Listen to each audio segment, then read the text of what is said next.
India के कोलकाता शहर में 9 अगस्त 2024 की सुबह एक ऐसी खबर सामने आती है जो पूरे देश को हिलाकर रख देती है। ये खबर थी एक 31 साल की महिला डॉक्टर की, जो कोलकाता के आरजिकर मेडिकल कॉलेज एंड हॉस्पिटल में अपनी ट्रेनिंग कर रही थी। हॉस्पिटल जैसे सुरक्षित माने जाने वाले जगह पर इस महिला डॉक्टर का मर्डर एंड रेप होना काफ़ी चौंकाने वाला था। इस घटना का खुलासा तब हुआ जब डॉक्टर के डेथ बॉडी का पोस्टमार्टम किया गया। इस रिपोर्ट ने लोगों की रूह तक को हिला दिया, क्योंकि यह मामला सिर्फ एक मर्डर का नहीं था, बल्कि इससे कहीं ज़्यादा खौफनाक केस था।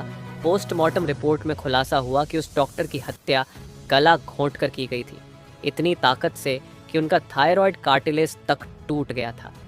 इस हत्या के पहले डॉक्टर ने अपनी जान बचाने के लिए कोशिश किया था। इसका सबूत उनके शरीर पर मिले कई निशानों से मिला। सबसे डरावना सच तब सामने आया जब डॉक्टर के प्राइवेट पार्ट्स पर घावों के निशान पाए गए। इससे साफ हुआ कि यह सिर्फ मर्डर का मामला नहीं था, बल्कि ये रेप के बाद किया गया एक खौफनाक हत्याकांड था। हॉस्पिटल के परिसर में इतनी बड़ी घटना हो जाती है और किसी को कान खबर तक नहीं होती। क्या उस रात कुछ ऐसा हुआ था जिसे जानकर आप गुस्से से बौखला जाओगे? क्या वहाँ कोई और था जिसने इस क्रूर घटना को अंजाम दिया? और अगर था तो आखिर कौन था? इन्हीं सवालों के जवाब खोजते हुए हम आज की इस वीडियो में आपको बताएंगे कि आखिर क्या हुआ था उस रात इस मेडिकल कॉलेज के शांत माने जाने वाले परिसर में। जब आपको सच का सामना होगा तो यकीन मानिए आपके भी रोंगटे खड़े हो जाएंगे। Guys, before starting this video let me tell you कि मैं यहाँ पर उन फीमेल डॉक्टर को श्रुति नाम से रेफर करने वाला हूँ, एंड ये उनका रियल नेम नहीं है। सो कंफ्यूज मत होना। श्रुति एक जूनियर डॉक्टर जो कि कोलकाता के आरजिकर मेडिकल कॉलेज एंड हॉस्पिटल से अपनी डॉक्टर की ट्रेनिंग ले रही थी 8 अगस्त 2024 को। और दिन की तरह श्रुति अपनी नाइट शिफ्ट पर होती है और वह अपनी जॉब कर रही होती है। तभी रात के 11 बजे उन्हें अपनी मदर का फ़ोन आता है, जैसे कि हर दिन आता था, क्योंकि पेरेंट्स को तो अपने बच्चों की चिंता हमेशा होती है। श्रुति की मदर उनसे पूछती है कि क्या तुमने खाना खा लिया और तबीयत वगैरह तो ठीक है तुम्हारी? जिसके रिप्लाई में श्रुति बोलती है कि उनकी तबीयत एकदम ठीक है और वो बस अभी कुछ पेशेंट्स को देखने जा रही है, जिसके बाद वो अपने कलीग्स के साथ बैठकर खाना खाएंगे। अपनी मदर से बात करने के बाद श्रुति पेशेंट्स को देखने राउंड पर निकल जाती है। सारे पेशेंट्स को देखने में और अपना काम खत्म करने में श्रुति को रात के 2 बज जाते हैं, जिसके बाद वो अपने कलीग्स के साथ जाकर हॉस्पिटल कैंटीन में ही बैठ जाती है, जहाँ मिलकर ये लोग अपना खाना भी खाते हैं और साथ साथ थोड़ी बातें भी करते हैं। खाना खाते खाते और बात करते हुए रात के 3 बज जाते हैं और इस वक्त श्रुति थोड़ी थकान सी फील कर रही होती है, तो वो अपनी थकान दूर करने के लिए इस हॉस्पिटल के 4th फ्लोर में बने सेमिनार हॉल में जाकर रेस्ट करने लगती है। श्रुति के रेस्ट करते करते सुबह के 7:30 बज जाते हैं, पर वो तब भी इस सेमिनार हॉल से बाहर नहीं आती, जो कि काफ़ी ज़्यादा अनयूजुअल था, क्योंकि श्रुति कभी भी आधे 1 घंटे से ज़्यादा का ब्रेक नहीं लेती थी। हॉस्पिटल का एक वर्कर जो कि सुबह की शिफ्ट स्टार्ट होने से पहले हॉस्पिटल के सारे रूम्स को चेक कर रहा होता है, और वो ऐसे ही सारे रूम्स को चेक करते हुए इस सेमिनार हॉल की तरफ आता है। जैसे ही वो सेमिनार हॉल के बाहर आकर उसका गेट खोलता है, उसकी आंखों के सामने होता है एक भयानक नज़ारा, जिसे देखकर वो बहुत ज़ोर से चीख पड़ता है। इस वर्कर की चीख सुनकर आसपास के लोग वहां इकट्ठा होने लगते हैं और देखते हैं कि सेमिनार हॉल के अंदर श्रुति की बॉडी बिना कपड़ों के पड़ी हुई है और उसके बॉडी पर कुछ ब्लड के निशान भी हैं। यहाँ खड़े सब लोगों के लिए ये एक ट्रामा से कम नहीं था, स्पेशली दूसरी फीमेल डॉक्टर्स एंड वर्कर्स के लिए, क्योंकि उन्होंने अपनी आंखों के सामने ऐसा नज़ारा पहली बार देखा था। वो भी हॉस्पिटल प्रेमिसेस के अंदर श्रुति की बॉडी को देखकर आसपास खड़े सारे लोग उसे एक स्ट्रेचर पर लेटते हैं और इमरजेंसी रूम में लेकर जाते हैं ताकि डॉक्टर्स उसकी कुछ हेल्प कर सकें। काफ़ी देर तक डॉक्टर्स के स्ट्रगल करने के बाद भी एट द एंड श्रुति कुछ घंटों के बाद अपना दम तोड़ देती है। हॉस्पिटल में कुछ लोग थे जो कि इस मर्डर एंड रेप केस को एक नॉर्मल केस जैसा दिखाने की कोशिश कर रहे थे, जस्ट बिकॉज कि वो इस हॉस्पिटल का नाम बचा सके। बट जब पोस्टमार्टम रिपोर्ट्स आती हैं तो सब दूध का दूध और पानी का पानी हो जाता है। इन रिपोर्ट से साफ साफ पता चल जाता है कि श्रुति के साथ किसी ने ज़बरदस्ती गलत हरकत करने की कोशिश करी, और जब वो इस इंसान से अपने आप को बचाने लगी तो उसने उसका गला घूंट दिया। इवन उसे बहुत बुरी तरीके से मारा भी, और फिर उसका रेप भी किया। ये सारे प्रूफ मिलने के बाद ये केस पुलिस को हैंड ओवर कर दिया जाता है। एंड पुलिस वाले इस क्रिमिनल को पकड़ने के लिए लग जाते हैं।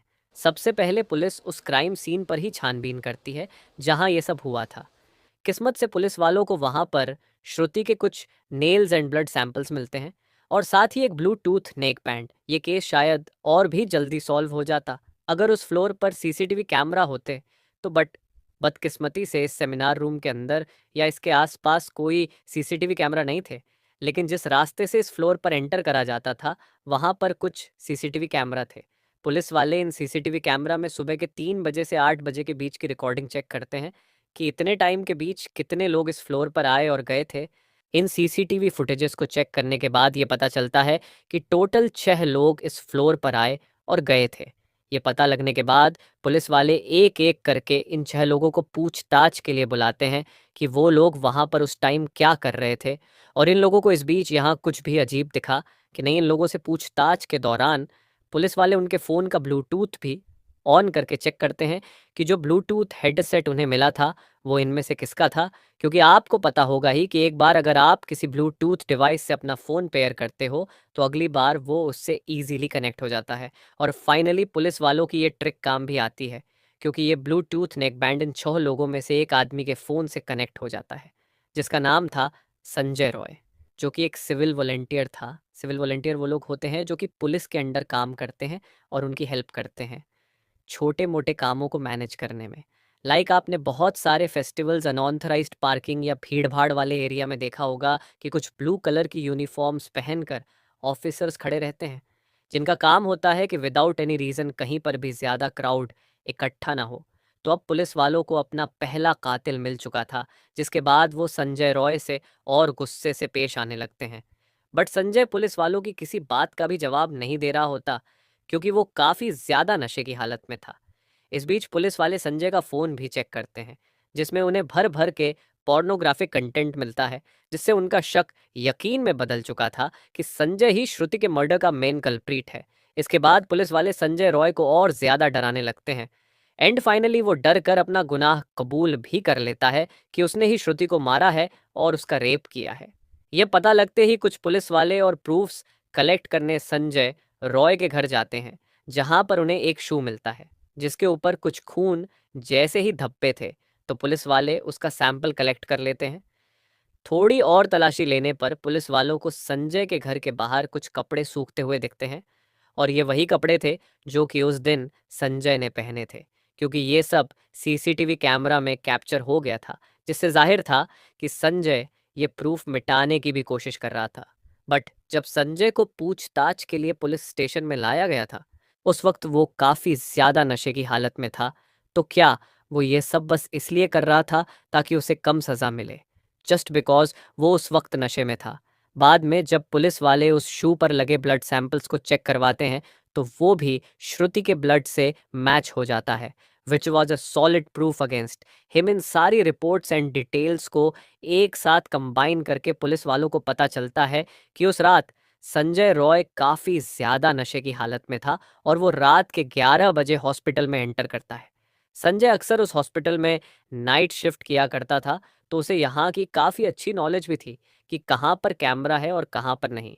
तो वो आराम से इस हॉस्पिटल के 4th फ्लोर पर जाकर बैठ जाता है क्योंकि वो नहीं चाहता था कि कोई उसे ज़्यादा नशे की हालत में देखे, वरना वो अपनी जॉब से हाथ धो सकता था। 4th फ्लोर पर आते ही वो अपना आराम से सो जाता है। जब उसकी आंख खुलती है तब तक सुबह के 3 बज चुके थे। तभी संजय की नज़र श्रुति पर पड़ती है जो कि रेस्ट करने सेमिनार हॉल में जा रही थी। श्रुति को अकेला देखकर संजय के इरादे बिगड़ने लगते हैं। वो पहले काफ़ी देर तक इस फ्लोर के चक्कर लगाने लगता है ये कंफर्म करने के लिए कि कोई यहाँ पर ज़्यादा आ तो नहीं रहा। जब उसे लगता है कि हाँ उसका रास्ता साफ है तो वो 4 बजे सेमिनार हॉल के अंदर एंटर करता है और फिर वहाँ से 4:45 पर बाहर आता है। इन 45 मिनट्स तक श्रुति के साथ इस आदमी ने क्या क्या किया होगा और वो कितने पेन से गुजरी होगी ये सोच कर ही किसी का भी दिल सहम जाएगा। स्पेशली श्रुति के पेरेंट्स जिन्होंने इतनी उम्मीद से और सेक्रीफाइसेस करके अपनी बच्ची को डॉक्टर बनने भेजा था एंड श्रुति अपने पेरेंट्स की अकेली बेटी थी तो उनके लिए तो ये किसी सदमे से कम नहीं होगा। एंड गाइस, ये केस अभी भी क्लोज नहीं हुआ है और 23 अगस्त तक संजय राय को कस्टडी में रखा जाएगा। इस कातिल इंसान के साथ क्या होना चाहिए, आप कमेंट में जरूर बताएं। Multimodal transport logistics specialist in Quebec. For our clients, a 140,000 square foot state-of-the-art warehouse for storage and distribution. Our promise? To take charge of all types of cargo and deliver it fast in the world. Crime से लेके राजनीति तक किस नेता ने 5 साल में क्या क्या काम कराया, दुनिया के हर कोने की खबर जानने के लिए सब्सक्राइब करें शेयर स्पीक न्यूज को।